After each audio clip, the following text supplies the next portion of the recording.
The AAA video game bubble has burst. Oh, I know, there's also that other piece of game content. I'm fucking all out of whack right now. The video game industry is currently in the thralls of a paradox. For players, it could be argued we're in one of the greatest times for gaming. There's incredible breadth of choice across consoles, handhelds, and PCs made ever more accessible through gaming subscription services like Xbox Game Pass and PlayStation Plus. But from an industry perspective, Okay, so availability is higher than it ever been, sure, yes. More games are playable now. Yeah. Because more games come out and then your old games are still available to play and are sometimes released on newer platforms for new people to potentially play.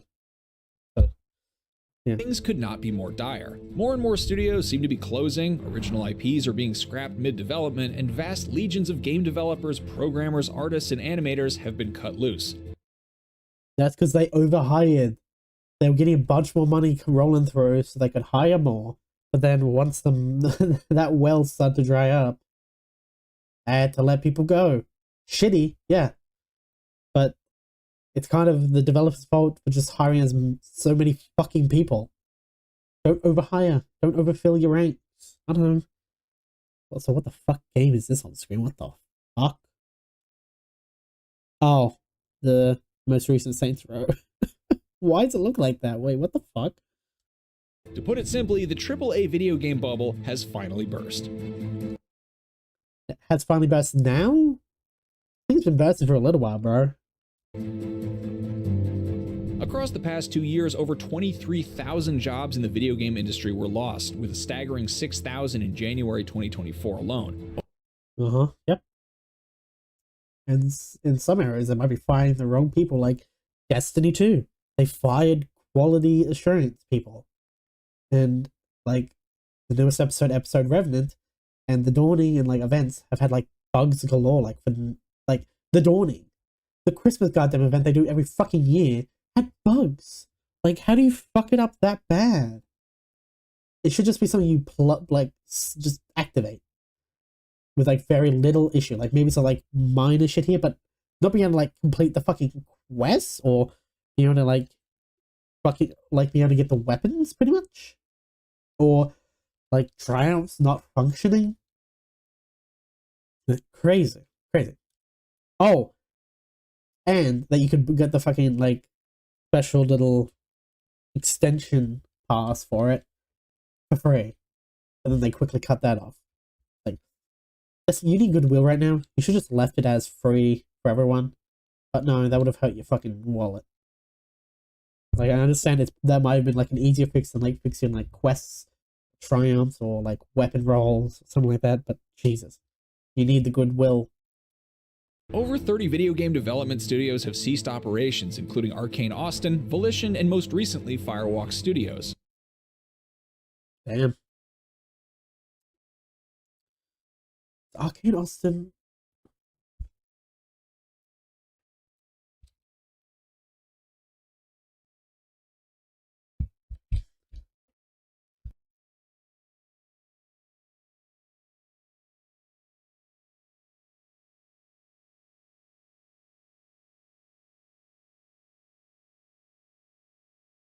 Oh damn, does that mean we're not getting oh shit. That means we won't get like Prey or Dishonored unless they go to a different dev. Which is always concerning. God damn. Violation, well, they made a piece of shit fucking Saints Row game that no one wanted, where the main character was talking about how they need to pay fucking college debts and whatnot. I was like, huh? No one cares about this fucking shit except for like weird losers who just want to play as themselves in every single fucking game they play. Like, fuck off. You don't have to be your literal self in everything you play. Especially like fantasy shit. You don't have to literally be yourself. You can be anything. Like, sure, if you want to be yourself, sure. But you should, oh, I don't know. What's worse is this trend only Also, oof, Concord. shows signs of continuing rather than diminishing. So how did we get here? Yes. Well, some analysts have concluded these closures and redundancies are a necessary remedy to companies having overextended themselves in response to inflated demand in the market during the COVID-19 pandemic. Yes. Yes, that's exactly what fucking happened. more people at home. They need to hire more people.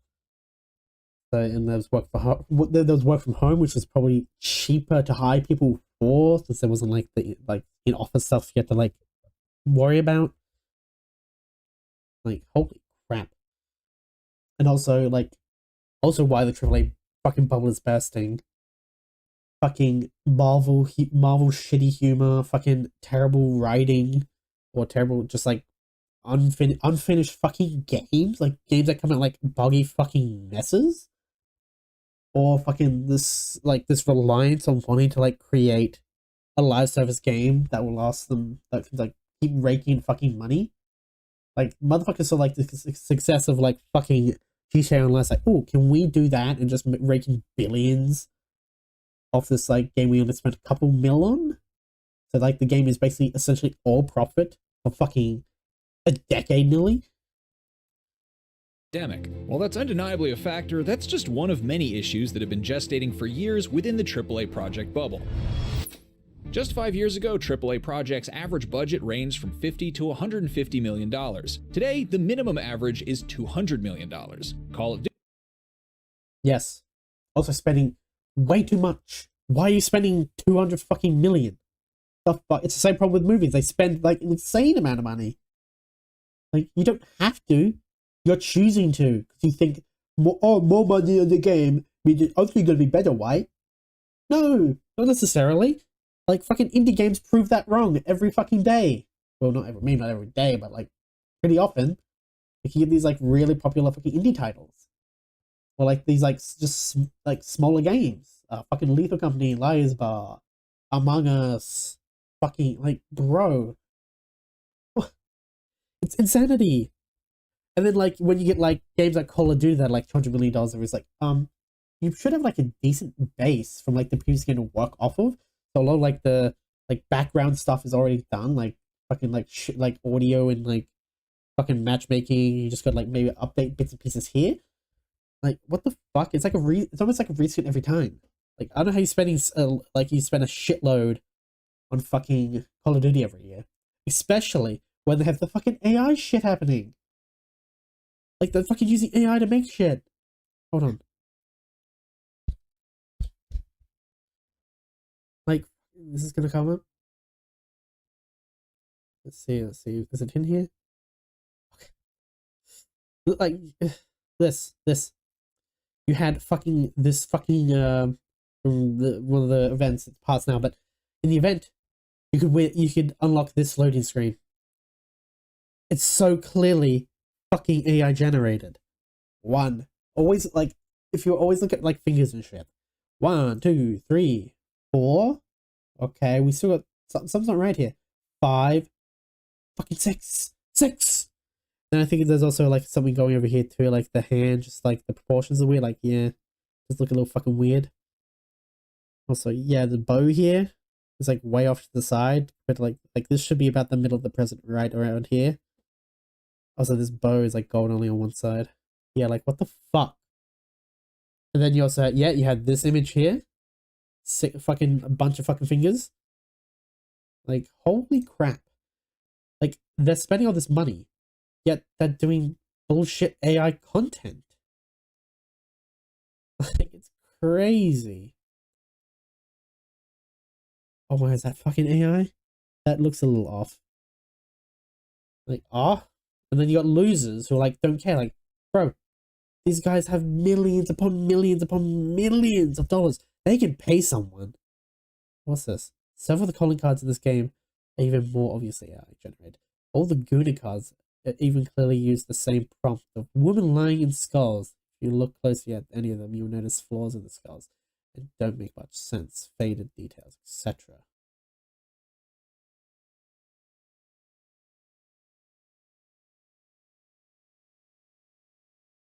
Oh yeah, what the fuck is that? Uh-oh. Uh-oh. And the boobas. What the fuck's going on with those? The eyes are a little fucking weird.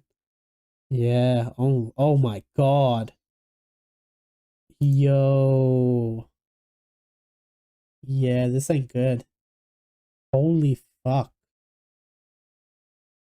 Yeah, they're gaped. They are full on gaped. Yeah, see, like you got this weird like effect going here. It doesn't seem purposeful.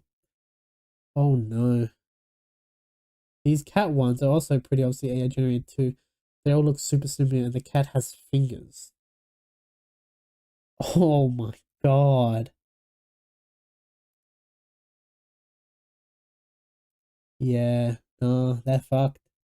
Like, yeah, that shit like that, like they spend all this money, yet they resort to AI. Bitch, you ain't spending money right. Duty's new benchmark is 300 million, with Activision admitting in the Competition and Market Authority's report on AAA development that it now takes the efforts of 1.5 studios just to complete the annual Call of Duty title. But it's Then don't make them annually. You can actually probably get more out of waiting 2 or so years, because then you can like just milk one game constantly through skins and shit. I don't know. I don't like, bro. You probably have more milking opportunities, but no, they want to release it every year. It's just the same fucking shit. Nuketown's back, baby. Some lame zombies. Oh, and then you've also then you also got the fucking zombie actors quitting over like not having enough like protections against like AI. Like they're fucking up so royally here. Like they're getting fucked because the zombies actors don't want to have like they just use their voice using some AI like technology, fucking bullshit. When they can't be like contacted or if they just feel like it. far from just Call of Duty facing ballooning costs. In the same CMA report, an anonymous publisher admits that development costs for one of its franchises reached $660 million, with $550 million of marketing costs on top, which makes $1 billion on a. There's like rumors going around how like what I think like GTA 6 is like 2 billion.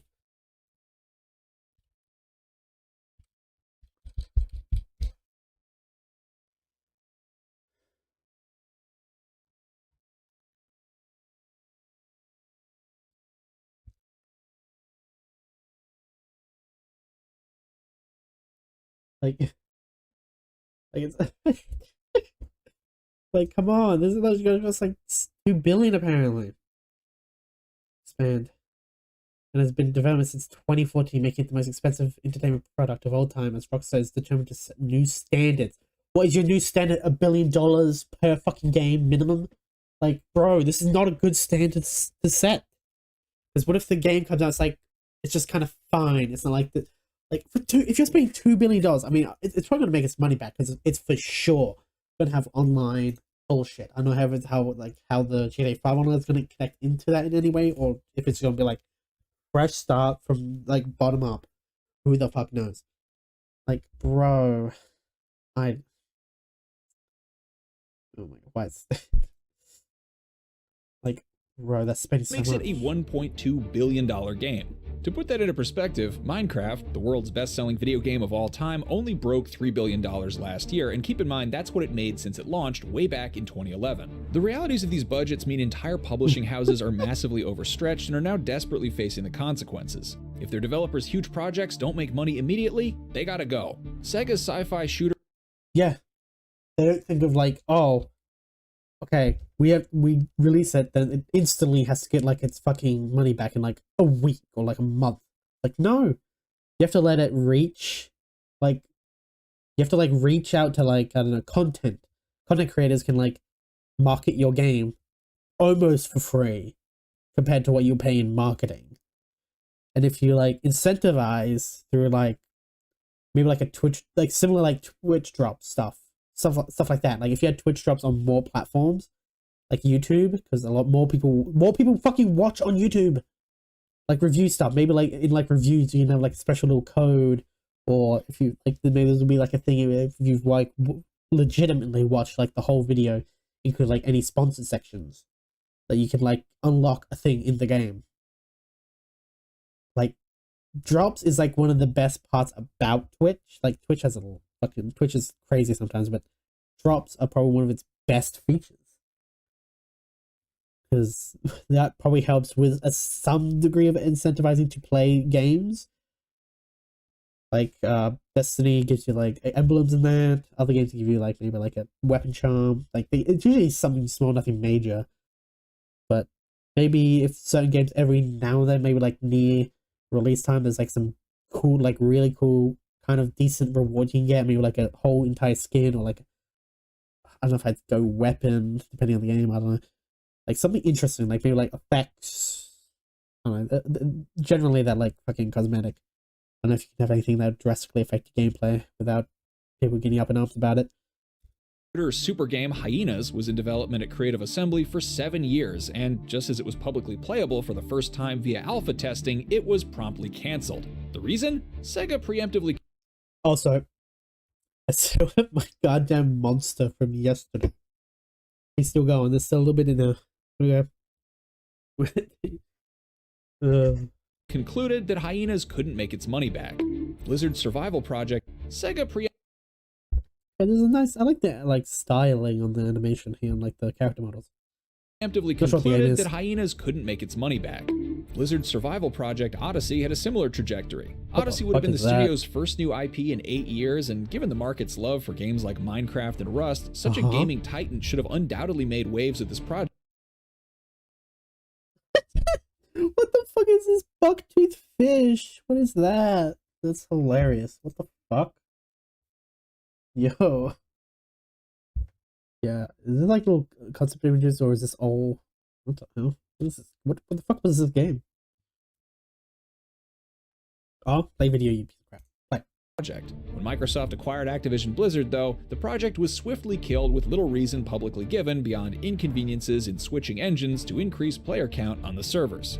These examples of the current AAA publishing cull reflect a deep-rooted fear to engage with anything new and original. Publishers perhaps more risk-averse than ever to stray out of their established IP safety bars. But even well-known IP that could be worth millions in sales and revenue is being left to rot. Despite owning Infamous, Jak and Daxter, Killzone, Resistance, and Sly Cooper, to name a few entries in PlayStation's sprawling dormant library, Sony CFO Hiroki Totoki recently claimed the company lacks enough original IP to consolidate itself as a true gaming powerhouse. Oh, what's the name again? Hiroki? You're dumb. You're stupid. You have such an amazing backlog that you're just not using. Occasionally you put it in like the classics catalog, or put it up for like $15 on the store as like an emulated version. And have you seen like the fucking all of these games that you've re-released get really good ratings because people want more of them. People love them. So if you bring them back in some form, obviously people would hopefully be cautious, because the most of those people aren't like who made those games aren't like on those teams anymore. So obviously there'd be some hesitancy there. Jesus, I'm stupid. But to say that you guys don't have original IPs is a fucking lie. Okay? It's a fucking lie. It's really goddamn annoying when these executive fucking losers don't understand that they're like products, or like what they have. They just see like a little chart or of like money. Like, bro, play some fucking games. You fucking bitch. Although, like, I think it's like the CEO, one of the, like, the tops at, like, PlayStation itself, I think David Holst or David Hurst or some shit like that. He's the one who, like, really strong-armed Concord to exist. He, like, thought Concord was going to, like, be this big thing. So perhaps we might need to change it there, because it was, like, his baby. Okay. We need... Claim the company lacks enough original IP to consolidate itself as a true gaming powerhouse. Yeah, you talking to him? What Totoki may mean is that Sony's older catalog of library IP does not fit the mold of what every publisher has been mindlessly chasing for the better part of the decade: the next big live service money printer. Money. True, they just want a money printer. True, they want a GTA Online, or I don't know, League. Or I'm trying to think of like insane live services. The main one, like the big one that always comes to mind, is like fucking GTA, because that just rakes in so much money. Like they tried with Red Dead, but because people were buying gold bars, womp womp, they gave up on it. Like, a good Red Dead Online with like as consistent updates as GTA got. Whoa, that shit. Probably, there's potential it could have like surpassed GTA Online personally, just because I love playing in the Red Dead world more. Because holy crap. And because that means they also can introduce like fucking annoying futuristic shit like the Oppressor Mark too. So everyone like pretty much everyone would be on the ground. Like maybe as far as I would ever get is like you could get like one of those war wagon things or something. Who knows? It's difficult to imagine much fanfare for a Sly Cooper reboot where Bentley and Murray are purchased to play, grand heists or season pass bonuses, and worlds are delivered half-baked instead of fully formed. True.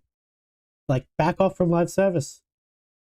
The success, the failure of Concord proves people don't really necessarily want them. They have to be, like, really good from the start. Suicide Squad also proves that. Fucking Astropod proves. Just give us a game that doesn't have, without the bullshit. Don't give us the bullshit. They also learned that with, like, God of War Ragnarok Valhalla. Like, don't give us bullshit. Give us stuff we want to play. And that people will enjoy. Okay? Balatro, fucking Shadow, Elden Ring and Shadow of the Erdtree. I mean, there's online components there. They're not a key focus. They're not, like, the main reason the game fucking exists. It's undeniable that on some level the video game market has changed forever because of this live service model. New video games don't just have to compete with new rivals, but somehow find space in an increasingly crowded market dominated by decade-old titles like Fortnite and Grand Theft Auto. Okay, that's the one I was... Yeah, Fortnite. Fucking hell, I don't know if it's fucking Fortnite. I suppose you also got Roblox there, but that's more like children, like using their mommy's credit cards to buy Robux. Oh, I suppose Fortnite's also got a considerable portion of their kids using mommy's credit card to buy V-Bucks. So why are they always called Bucks? I just realized that. You got Robux and V-Bucks.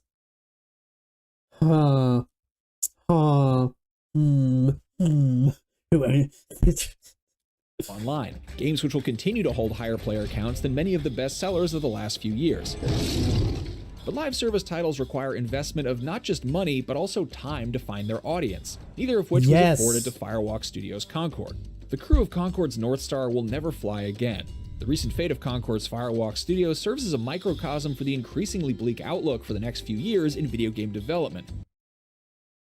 It's just like lame Overwatch. It had a $40 entry price. Most people weren't going to pay that for a fucking hero shooter.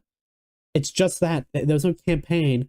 Well, the story was like delivered through like logs or like some like weird thing. Okay, like the best thing to come out of Concord was that one like secret level episode, and even then, it wasn't all that interesting. It just basically like sounded like, "Ooh, how did they get access to all these planets?" Like, bro, no one's paying $40 fucking for a fucking hero shooter. Unless it's got like a lot of fun stuff in it that isn't just like a multiplayer mode. Like it was just a multiplayer mode. Concord was Firewalk's first, like $40 million for just a multiplayer mode. What are you doing? And like, look at this fucking UI. It's kind of fucking ugly. Like what the fuck? Why does the A, B, and C icons look like that? It's just not that. It doesn't look all that good to look at. $400 million. First game, its baby in many ways. An 8-year development bolstered by a Sony acquisition and a reported cash injection of $200+ million. PlayStation reportedly... Yep. They just kept spending on it for whatever reason, and then...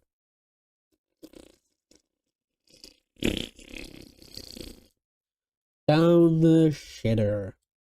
Believed it had the next Star Wars-esque franchise on its hands, but the game struggled significantly across both its beta testing period and launch, and was soon completely shut down by Sony just weeks after it was released, with Firewalk closed for... Okay, I was watching a video where someone was reacting to people talk about Concord, and he was like, one of the people in that video was like, yeah, it looks like a game I'll play for about a week, and then never play again. Like, well, you kind of manifested that, didn't you? What? Didn't like fucking like a fucking lettuce lasted longer than fucking Concord is. for business shortly thereafter. Concord's downfall happened faster than any other failed game of the live service era. Yep. Joke about something like this. Just a decade earlier, though, a similar disaster was plaguing Maybe if it was free to play, maybe it could have like survived a little longer, but I don't think it would have survived. Although, in a sense, it is said that it's gone. It's just gone. Like there's no preservation. Like if you have a disc, just because you have a disc doesn't mean you can play. Maybe you could like somehow pull stuff off the disc somehow, and then like I don't know, but you cannot play it. You can't access anything from it.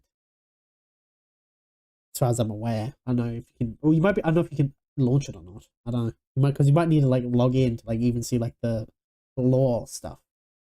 This game's just kind of gone, which means, yeah.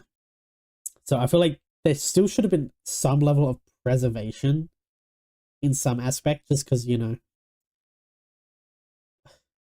somebody might want to go back and look at it. Maybe it would turn out to be like some hidden gem with its story in like 10 years when every game turns out to be like a piece of shit or something. Maybe. Blizzard's Diablo 3. The crippling Error 37 message made the game unplayable, and fans worldwide decreed the absolute. Yep. You're gonna make a live, if you're gonna release a live service, at least make sure it's fucking a functioning live service at launch, and that you can actually get into the fucking thing. Overwatch 2, you can barely get in.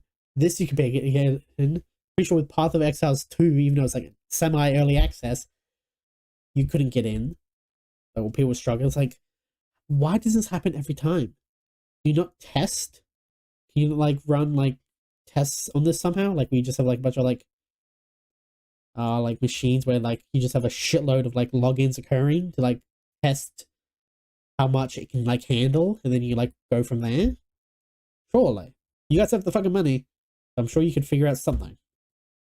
Failure to launch. Soon after, the game's real money auction house left players with a foul taste in their mouth that Diablo 3's reputation was roasting in the fires. Instead of abandoning it, Blizzard repaired the game, removed the auction house, and then fundamentally upgraded and evolved it to Diablo 3 2.0 with its Reaper of Souls expansion, finally cementing its comeback as a brilliant game. It's a similar. But then, that all changed when the mobile games attacked. You guys not have phones? Diablo Immortal? Do you guys not have phones? Similar story to what we saw with CD Projekt Red's hard-fought battle to win Cyberpunk 2077 fans back after a disastrous launch. Yes, great redemption story, but games shouldn't have to be a redemption story. They shouldn't have to be one. Okay? Like, No Man's Sky and this are redemption stories, sure. And it's good that they are now good. Like, as good as they should be. Should have been. But we shouldn't have needed to go through the redemption arc at all. Should have just worked. We shouldn't have had problems. Like, you're spending all this money, yet there's a shitload of problems. How? Are you not testing properly? And then also with Cyberpunk, you had the thing where you couldn't use your own like gameplay for like reviews. You had to use like the stuff supplied to you. So they were hiding stuff, which has like brought down the CDPR rep a little bit, but then it's obviously built up a bit more, probably not back to the same level as like The Witcher 3 time, through Phantom Liberty and like the updates and stuff they've done. So let's see. So people probably be hopefully more cautious when it comes to Witcher 4, and hopefully I don't think there was going to be a PS4 release. Like that probably did not help Cyberpunk, like having to release on like old generation, so to like finagle around trying to get it to function decently. Like I try to play Cyberpunk on PS4. I met Gary the Prophet, and as he was chatting, the game just decided to crash. I wasn't doing anything. The guy was just talking, and the game fucking died, and then I stopped playing. Came back a couple months later, and it was better. Functioning. So, and now I have a PS5, so it definitely, if it doesn't work on PS5, oof, I would be so angry. And then obviously, you had people saying, oh, it's good, it's good, it's good, it's good. and those were mainly the people that didn't have bug issues, and they were mainly on PC. It's like, hey, you lucked out. Same thing happened with Batman Arkham Knight. That game released on PC in a terrible state for a decent amount of people, but then there were a couple people that didn't happen to. And I think it's most affected. I don't know if there's any issues now or not. As far as I'm aware, I played a little bit on my PC. Seems fine. But yeah, we shouldn't have to go through a redemption story every time there's a fucking shit game. It should just be good. There should be no redeeming necessary. If Concord's alleged $200+ million budget had been lowered and the project direction Come on, IGN. It's 400 million. Okay? Right? Or am I misquoting something else?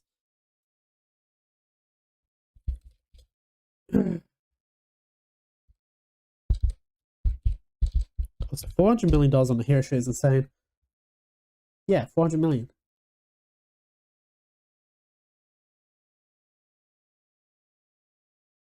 There's no like oh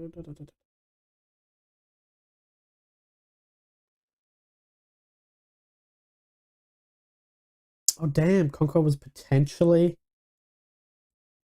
more than Elden Ring, Breath of the Wild, and Ratchet & Clank Rift Apart combined. Holy crap. That's true. That's insane. All three of those games are pretty good. You could have made like multiple of those. Instead, you made Concord. Focused as a spark for a new universe rather than a big bang, it doesn't seem hard to believe that it could have found an audience with some Blizzard or CDPR-like shepherding from Sony. Many projects akin to Concord could be the medium-sized successes they deserve to be if not for the financial corners these publishers find themselves painted into. Yeah, spending too much and not spending it properly. Endless rage! And really, maybe some publishers should consider steering clear of these financial quarters entirely. Gamers are beginning to wane interest in these monolithic projects. You need only look at a top-rated games of 2024 list. While 2023's award lists were littered with AAA titles from 500-strong studios, 2024's show a revitalized hunger for a smaller, more independent spirit. Arcade machine throwback UFO 50, the Metroidvania-esque Animal Well, poker roguelite Balatro, and text-based pixel art adventure The Crimson Diamond are just some of the games you'll see appearing again and again on these lists. Despite their numerous Yep, and they didn't cost millions of fucking dollars. differences, they share one thing in common: a smaller, more refined experience that recalls earlier eras of gaming where marriages of mechanics and storytelling were key through technological craftiness, rather than literal country-sized game worlds. The nostalgia they create for Big budget doesn't mean better game. Whoever keeps telling people that in these companies needs to be fired. just throw money at it. It'd be better. older video game generations are central to the heart of their creation. They just want you to pick them up and have a good time. The slow but increasingly clear pivot of video game audiences to a potential indie renaissance is a clear message to publishers that if everything is bigger and bolder, now, if you were to look at like some sort of like ratio, most indie games probably utter dog shit just because there's so many. But the ones that rise are generally pretty damn good. So we should look to what indie games, those good indie games, are doing that we could incorporate into the like how like AAA games are made. Like Jesus, don't, because then you get the people coming out like but there's like a lot of games that are released every year that are indie, and most of them are like shit if you go based on like ratio or whatever. It's like, okay, same with pretty much every other game genre. Majority shit, and then you got the ones that rise to the top. That's just how it is. So what you do is you learn from the best. You take the good parts and you try to figure out how you can use those good things to make your stuff better. who possibly has the time and energy to play more than 1 or 2 games each year? Did I ever tell you the definition of insanity? That's not to undercut the difficulty. True, Voss. True. They keep trying to do the same shit and over again. in getting those independent titles made, mind you. UFO 50's Mossmouth LLC team consisted of 6 developers working over many years, while both Animal Well and the Crimson Diamond share similar stories of being crafted by solo developers, Billy Basso and Julia Minamata respectively, over several years. Even a smash hit like Lethal Company started life as a one-man band developer Zeekers learning to develop games on Roblox before expanding his knowledge. All of these developers Based. See, that's what we want. These good game dev stories. Not like fucking weird core posts talking about like fucking random political thing or fucking like fucking issue that's only important to like themselves. Like, no. You're making a game, if it's like a franchise, like a pre-established franchise game, then you need to do the stuff that your fans want to see or like seeing from that franchise. And then you build upon that with bits of pieces of new stuff. You can do that, sure. But you don't just like drop a bomb of new shit. You do slow introductions of stuff if you want to do new stuff. put everything they had over several years of their lives into creating these games, not in pursuit of money, but because of a passion. And this is why they don't need humongous worlds or 300 plus side quests to tick off. These games all feel like lean enjoyment machines. Yes. It feels like the top end of the video game industry is currently faced with two paths to choose from. The first is the status quo. It can continue to engorge on bigger budgets with impossibly open yet incredibly empty worlds filled with 80 plus hours of content, about 10 of which have any meaning to its players, and if GTA 6 is like insanely well good, no like bugs, whatever the fuck at launch, part of me is worried that companies will take the wrong lessons from it. Because they'll say, oh, they spent $2 billion. Okay, so we need to spend about couple bill on our games to make sure they are masterpieces. But then they won't see the part where they've been working on it since like 2014 or whatever. So it's probably gone through maybe a couple of builds. I mean, I think 2 billion is fucking crazy, but considering it's been since 2014, yeah, maybe, yeah, it's come to about that. I don't know. I think that's like pre-marketing. I don't know. That definitely doesn't include marketing since they haven't done any marketing apart from the fucking one trailer they did. and or hopelessly pursue the live service train, which left the station over 5 years ago with late passengers wondering why the money isn't rolling in anymore. These billion-dollar gambles could pay off, but it's seeming less and less likely every day. Conversely, companies could opt for a second path and take a page out of Julia Minamata, Billy Basso, and Zeeker's books, a wider breadth of projects, smaller in scope and scale, with a refined focus on gameplay mechanics, and perhaps a return to older styles of video games long dormant. Projects where developers aren't afraid to make weirder Yes. choices and take some unexpected left turns, lest they crash their $400 million ship into a mixed to decent reception and lackluster sales. Maybe studios, and more importantly publishers and shareholders, can remember that we used to play video games because they were fun, not because of their bigger than last year maps carpeted by denser, higher resolution grass that Yes, exactly. The graphics people. Please. Go away. you walk across to finish. Not well and nice for a game to look good. It has to be good. Story and gameplay are first and foremost. Graphics can come second after those. Like, sure, I love a game looking good. Love it. But if it's not fun, interesting to play, I don't give a fucking rat's ass how good it looks. Fuck that. Finish another piece of side content that Which is also proven by like the popularity of these indie games. They don't have like these amazing graphics, like realistic graphics, yet story and gameplay, typically more lean towards gameplay, are where it is. pushes you just one digit closer to that 100% completion. This wasn't the plan. No, it just wasn't the one we started with. Speaking of which, congratulations, you've almost 100%ed this video. What do you think Cringe. IGN. needs changing in the games industry? Do you want bigger games or more games? Sound off in the comments below. And You can have both. for Dumbass. everything gaming, I you want more games. And I want more bigger games. Both can be true. are already in the right They just have to be good. place. IGN.